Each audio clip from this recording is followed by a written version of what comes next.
Hi, I'm Brian Garish, president of Banfield Pet Hospital, where we provide preventive health care for pets at more than 1,000 hospitals across the US, Puerto Rico, and Mexico. On today's show, I'm going to share with you how my cats help me communicate at scale with all of our associates that creates loyalty in our organization. And also what we're doing to help our leaders deal with the issues of mental health and how we're doing our part to eliminate suicide in the veterinary profession. Stay tuned. Congratulations! You are tuned into Dov Baron's Leadership and Loyalty Show, the #1 podcast for Fortune 500 executives and those who are dedicated to creating a quantum leap in leadership. Your host, Dov Baron. He's an executive mentor to leaders like you, a contributing writer for Entrepreneur Magazine, CEO World, and he's been featured on CNN, Fox, CBS, and many other notable sites. Dov Baron is an international business speaker who was named by Inc. magazine as one of the top 100 leadership speakers to hire. Now, over to Dov Baron. Welcome, dear friends, fans, and fellow aficionados of leadership excellence. Hey, would you do me a favor? I want you to send me a note, a DM, on any of the 4 big social media outlets and tell us what platform you use to listen to us. Maybe you listen through Apple Podcasts, Spotify, iHeartRadio, Google Podcasts, or some app. Let us know. Tell us the favorite episode you've been listening to, because I'm going to pick a winner to give you a prize of about $1,500 worth of value to the best answer I get. So again, I want to know where you're listening to us and what was your favorite episode. I want to thank you very much for sharing the show with everybody you know. So let me ask you, what do you need to do to up-level your leadership? Well, how about driving social change? Now, I'm not talking about looking like you're some do-gooder because it's good for PR, but because it matters. And as a bonus, it actually ends up being really fantastic for your bottom line. Well, stay tuned, because that's where we're going on today's show. I'm your host, Dov Baron. I'm here to assist you tapping into the one thing in your business that changes everything by transforming meaning into action. Curious to know more? Go to dovbaron.com. That's DOVBARON.com. This episode of Leadership and Loyalty is brought to you in part by our other podcast, Curiosity Bites. Curiosity Bites is the answer to the question, how can we bring people together who completely disagree? This is exactly what your heart and your mind and your soul have been craving. It's your chance to sit in on some real and very intense sometimes conversations with some of the world's most interesting people. We're talking about astronauts, neuroscientists, neurosurgeons, philosophers, holy people, quantum physicists, skeptics, entrepreneurs, Grammy Award-winning entertainers, and so many more. Truly fascinating people. Simply go to dovbaron.com and find out how you can sign up for and sink your teeth into the delicious Curiosity Bites. As always, we need your help in staying relevant, so please go to wherever you tune into the show and do us a favor, rate, review, subscribe, and share the show with everybody you know. If you are a regular listener, big thank you to you for making us the #1 podcast globally for Fortune 500 listeners, and we are honored and grateful to be cited by Inc.com as the #1 podcast to make you a better leader. All right, let's strip it down and dive right in. Leadership and business for social change. Is that some sort of leftist crazy idea?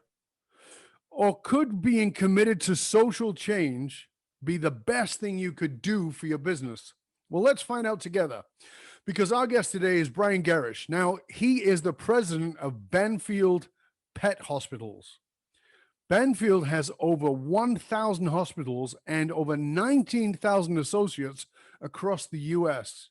Since taking over as president of this multibillion-dollar organization in 2017, Banfield has achieved the lowest turnover in its history, and has continued to average double-digit growth year over year for the past 5 years, increasing revenues by over 50% since 2015. So clearly this guy knows how to run a very successful and powerful organization. However, in supporting pet health, Banfield is uniquely positioned to advance human health and is committed to elevating societal well-being. It's this intersection of people and pets and community that drives Brian's strategic making. As a result, his company has enacted programs to tackle student debt, put resources behind mental health and suicide awareness, and supporting victims of domestic violence. Banfield aims to be the beacon of how other companies ought to behave.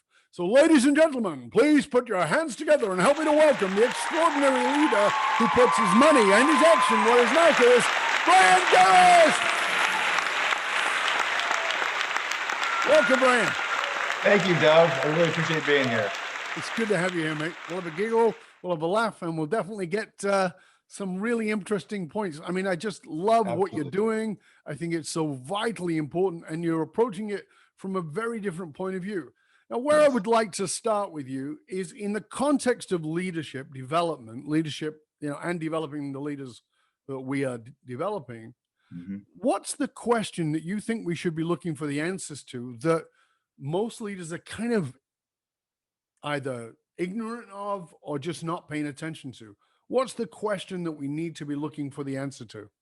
I think the question that we need to really be looking for the answer to is, what is it that all of our people really want? What is it that they want, and what is it that they desire? Now, I think no matter the size of your organization, whether you have thousands of associates working in your organization or just a few that are serving thousands of different clients and customers, it's how do you truly stay connected to those that are doing the work or those that are expecting something from your organization? And I think it's something that so many leaders talk about, how you can listen at scale or talk to the employees and associates. But to truly build that conversation at scale is just different than soliciting feedback. But doing it in an authentic way that truly connects with what people are experiencing, what they want, gives you the opportunity to actually put the right things in place for your people, which ultimately leads to better engagement and better top and bottom line results. That's a very good point. So you brought up two key pieces there. Talking to your people at scale, that's one. And the other one is finding out what they want, because the research is very clear that most people either don't know what they want or they don't tell the truth about what they want. So they say, I want more pay. Right. And certainly there's a certain amount of that's true, but there's a point where that doesn't matter anywhere near as much as many of the other things that they don't come to mind initially. But let's go back to the first point first, which is talking to your people and listening to your people. This is key. At scale, you've got 19,000 plus associates, right, in your organization. Yes. That's a bloody lot of people to listen to. It's a lot. Sitting around all day going, oh yeah, tell me more.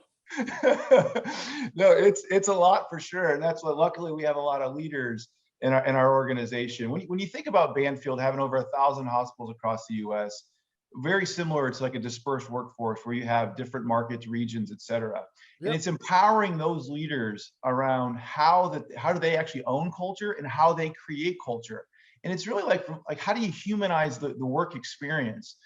And I've always just looked back in my career, and I can talk about that in a second, but like looking back when I was 16 years old, stocking shelves, sweeping floors, mopping bathrooms, cashiering, like I had this job, but I never forget that job. Because when people ask me my opinion or our team's opinion, how that really made us feel. Mm-hmm. And there's a difference between, yes, give me more money, but truly being heard and being seen and being valued is incredibly important. And so when I think about our over 19,000 associates, I need all of our leaders to own culture, to make culture their top priority, and then to really have that conversation at scale by talking and engaging with their people. And I've also found it's about asking powerful questions that get to the root cause. So it's not just, well, what do you want? It is, what can make your job better? What can make you more fulfilled at work? What is it that we could change that would make make it easier for you to see more pets? And those types of questions that get at, this makes my work experience better or our team dynamic better, gives us those insights. And then as we continue that conversation, we gather the themes of what people are saying. And then that ultimately shapes our strategy. But what is you're talking about strategy there. So what is the strategy for downloading that information. I mean, 19,000 associates to get it to, one of the things that people talk about, the hierarchy of power, and it was like, I got a great idea. I told my manager, and my manager told his manager, and now we're just waiting for something to happen. Sure. So, it especially in a larger organization, right, it's very easy for that stuff to get lost and then your associates feel like, well, they say they want to know, but nothing ever happens. That nobody's kept in any loop, and there's no way for anybody to know that anything's getting through. So I'm really interested into knowing, because you do it, and I want to know, how do you do it? Because we got many people here who are going to have 100,000 people, 20,000 people, 5,000 people. How do we get everybody to know that? Right. I think it really goes back to what's your top priority. So my top priority always has been culture and always will be culture. And culture comes to life at Banfield through our equity, inclusion, and diversity journey and our associate health and well-being journey. And on associate health and well-being, we define that 5 ways: healthy body, healthy mind, healthy finances, healthy career, and healthy community. So those 5 domains of health and well-being was a declaration of how we're going to take care of you as an associate. And these are those domains. But we had to get the insights in terms of what is it around these domains that makes sense to you, or what is it that you want? And then, as you talked about in your opening about the intersection of pet health and societal well-being, for me, the societal well-being is the glue that brings us together. So Dov, I'll give you an example. When you talk about like mental health, mental health, we know that mental health is a big issue in this country. We also know it's a big issue in our veterinary industry, where 1 in 6 veterinarians contemplate suicide at some point in their career. 1 in 10 are faced with a mental health issue. So now that we understand the research, we then have different types of communication, whether it's a survey, whether it's having all of our leaders asking our doctors the same amount of questions. And then it's going back and having town halls and having these conversations to say, this is a big issue in this country. It's a big issue in our profession. How is this impacting you? Is this a topic that we should tackle as an organization? And then we put benefits out there that go back to that roadmap. So it's not just about listening, it's about having a conversation where it's true two-way dialogue, but then it's about action, action, putting things in action. And that's where our strategic roadmap comes about then, is about, this is what you said is important, and this is what we're doing for you, the pet or the client in this case. Yeah. I know that you've put some amazing things together, and we're going to get into those a little bit in the show. But there's some things here that just jump out of me, and that is, obviously, first of all, the mental health issue in the United States is quite tragic. There's no other word for it. Right. And this is the quote unquote world's leading first world country, exporting the American dream globally, and yet suicide rates are crazy high and mental illness crazy high. And we've big pharma's given us all the right pills to help people. That is debatable whether that's helping or not. But there is, we do know dopamine, we do know oxytocin, we do know those things make people feel better and actually help with mental health.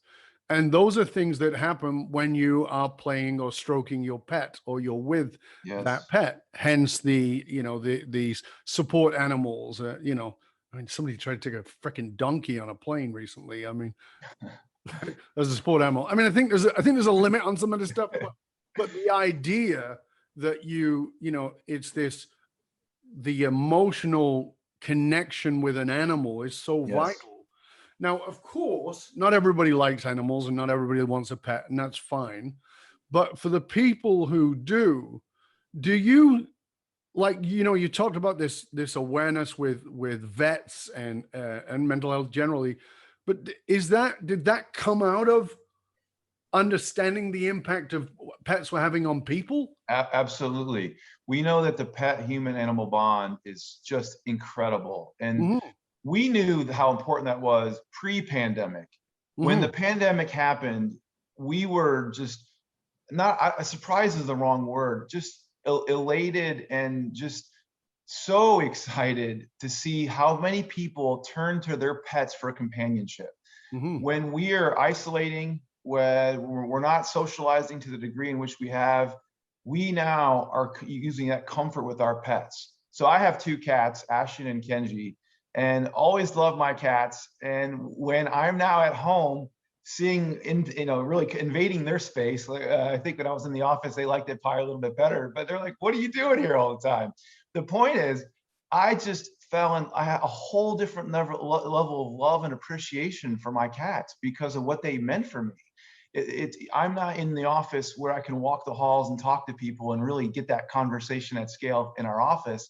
So now it's on Zoom. You close the laptop and it's me at home, but I have my cats. And so when I thought how this happened for me, and then all of our associates start talking about how important the role that their pets had, we did a survey at Banfield where we were talking to people across the nation, trying to understand this dynamic even further. And it's very evident how the role that pets are playing in people's lives. And you're right, not everyone has a pet. We wish they would, by the way. But we know that there is something that happens when that pet, it gives that emotional connection, that calmness. And that's just another tenet in our journey of how do we really tackle mental health for society.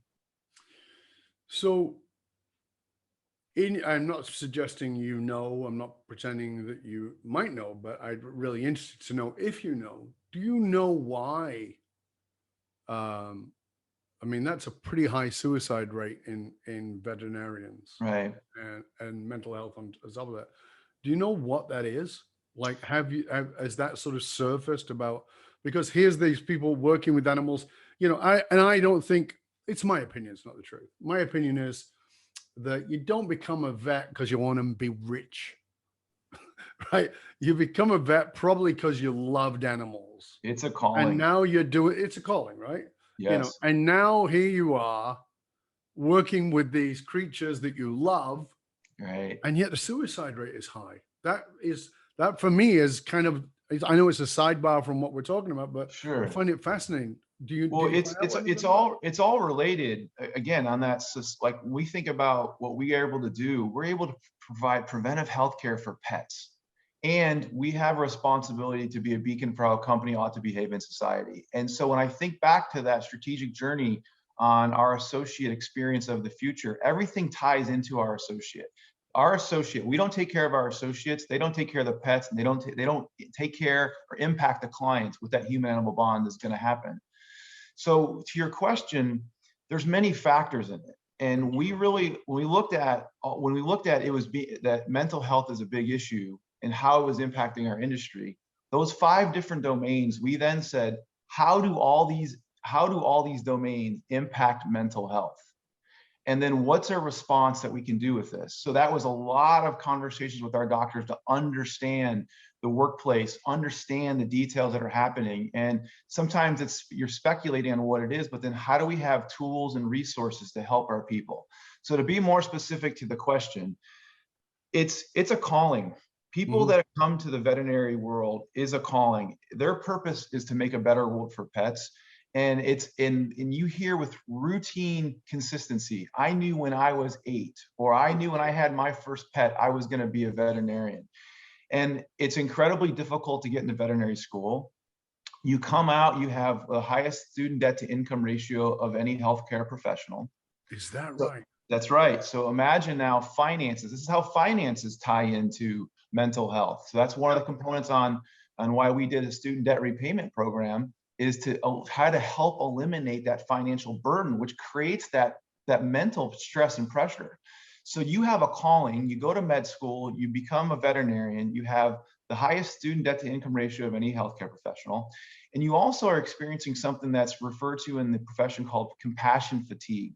And it's just the amount of your workload and your caseload is high. It's very difficult. And you also don't get to pick and choose who comes in and what the circumstances are. So now a scenario which we've seen, unfortunately, in a routine way is I have 3 rooms back to back. The first one I go into could be a 7-year-old girl with her first puppy. And you are sharing that joy. You see the smile on her face, and it's so exciting for her parents, and you're sharing that joy. You go to the next room, and it could be an elderly couple who's putting down their golden retriever because they just found out it has cancer. Right. And you may now have to euthanize. And this golden retriever has meant so much to this family. They're crying, they're saying their final goodbyes. You're now taking that emotion Absolutely with these clients. And then you go to the next room, and it could be a 9-year-old boy with his first puppy. Mm-hmm. You don't get to pick and choose who's coming in, and the experience and the elation or sadness that people are experiencing, and that compassion fatigue and the ups and downs of what's happening. It's an emotional roller coaster. It's an absolute emotional roller coaster. Yeah, I can imagine. And that's wearing on anybody. So before we get into the business side of this, what is it? Because, we've talked about in the introduction, I talked about how successful the company's been, how it's grown, the profit margins have gone up, and your retention rate of employees in a time that is going to become devastating. We'll talk about more in the second part. Mm-hmm. But was Banfield already that before you came on? Was it really about social change and all those things? Or was that something that you feel like you brought in, or was it something you upgraded? Because one of the things I really want to get to is, you got all this focus on this social change and all this focus on all these things that matter. And at the same time, this has been so good for business. Sure. So is it something that was there before, or is it something you brought in, or was it something you upgraded? Yeah, I think when I go back to where I started my career and how I've had the ability to grow my career over the years, I've always led this way. And it's always been a priority of how do you truly connect with people on what's important to them? Mm-hmm. Again, I'll go back to my early days. When people would come in, when the regional vice president, executive vice president, CEOs, et cetera, would come in, if they're talking to the people on the front lines about sales, profit, whatever that may be, to me, you could always watch people's reaction. There's a big disconnect. They're not connecting to the bottom line. They're connecting to something else. Yeah. And when I just believe it's always been the leader's responsibility to adapt to the audience I'm talking to and speaking to them about what's important to them. Yeah. So like when I joined Banfield, I went on my listening tour. I put on scrubs, worked in a hospital, shoulder to shoulder with our associates in these hospitals to understand what does it mean to be a veterinary assistant, technician, doctor, our practice manager who leads our hospital, our CSC who runs our front desk. What does it mean to be in their shoes so I can understand what are the pain points? So to answer your question, it's always just been in my DNA. And then it was clear and evident that as we were going to create our strategic roadmap, it wasn't about where's the company going. It was what's the associate experience of the future? What's the pet experience of the future? And what's the client experience of the future? And bringing all three of those together, but having them separate was important. So that way our associates understood, here's what's going to happen for me, or here's what I'm going to experience over the next 5 years. Here's what we're going to do around quality of care and the medicine in which we try to provide for pets over the next 5 years. And here's the client pain points and the client journey. And by separating those three, they ultimately all work in tandem. And then our conversation was validated by here's the roadmap. Does this make sense? And allowing our associates to vote on the roadmap. And then once we had that consistency, it was about taking action and getting things done. And so the final thing I'll just mention is when you are talking with people about what's important with them, that's going to be the most important thing. And I just have always seen through my history of when you take care of people, everything else follows. Yeah, and I think, everybody who's a leader knows that, but so few do it. I mean, yes. they'll even parrot it. You got to take care of your people. But invariably they don't. In the next part, I want to talk about retention in your organization, because it's an important piece for us to get to, because I want people to understand that your retention strategy is not, let's throw money at them but it's actually who, let's listen to them, but in a, not just in a superficial way, but you've really been doing it so very, very well. As we get towards the end of the first part of this section of the show, which is part one, we're going to, of course, come back with part two. You keep talking about this roadmap, and I just want to sort of lay the groundwork for that and sort of step us into that, because you said that strategic plan, that plan of action, is designed in many ways by the associates. Yes. So imagine our listener is listening going, hold on a second, you want me to ask who, how we should run things? Give us a little bit of a taster on that one. Well, here's what I'll say on that. It's what I find is interesting is the massive disconnect that often leaders have with the people that are actually doing the work. Yeah. And when you create the right culture, people will tell you what's working or what's not working. And sometimes it takes a little while to get the insights from them, but it's about showing up authentically and showing up in ways in which people can see that you actually care. And when they can see that, they will tell you anything.